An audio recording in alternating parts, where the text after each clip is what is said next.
In today's video, I'm going to show you exactly how to use forms in Monday.com step by step. If you want to collect leads, client requests, project details, feedback, or internal submissions directly into your boards automatically, forms are one of the most powerful features inside Monday.com. By the end of this tutorial, you'll know how to create a form, customize it, and share it with anyone. If this video helps you, make sure to hit that like button and subscribe to the channel for more Monday.com tutorials. Let's get started. The first step is to open or create the board where you want your form submissions to appear. Log into your Monday.com workspace and navigate to an existing board.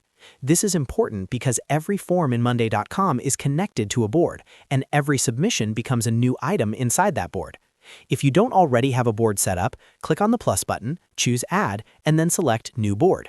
You can create a dedicated board just for form responses, which is usually the best practice for keeping things organized. Once your board is ready, you're set to build the form. Next, we need to access the form builder. Open the board you want to use. At the top of the board, click on Add View. You'll see different view options like Main Table, Kanban, Calendar, and more. From this list, select Form. As soon as you click it, Monday.com will generate a new form view based on your existing columns. On the right side of the screen, you'll see the form editor, where you can control what your form looks like and which fields are included. Now, let's choose which columns appear in your form.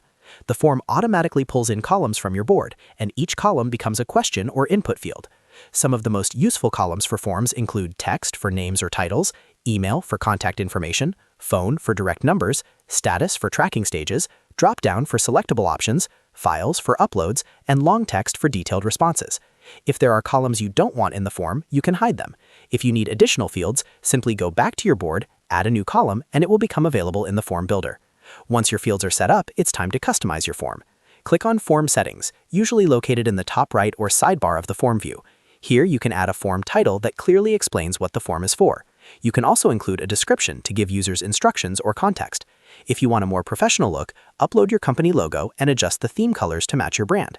You can also control important settings like whether fields are required, whether submissions are anonymous, and what message users see after submitting the form. There's also an option to manage submission visibility, so you stay in control of how responses are handled. After customizing everything, it's time to preview and share your form. Click on Share Form in the top right corner. Monday.com will generate a unique public link that you can copy and send to anyone. You can embed this link on your website, share it on social media, include it in emails, or even convert it into a QR code for events or in-person use. Anyone with the link can fill out the form, and their responses will instantly appear in your connected board as new items. And that's it. You now know how to use forms in Monday.com to automatically collect and organize information without manual data entry. Forms are perfect for lead generation, support requests, project intake, HR applications, and so much more. If you found this tutorial helpful, make sure to like this video and subscribe to the channel for more simple and practical Monday.com guides. Thanks for watching, and I'll see you in the next video.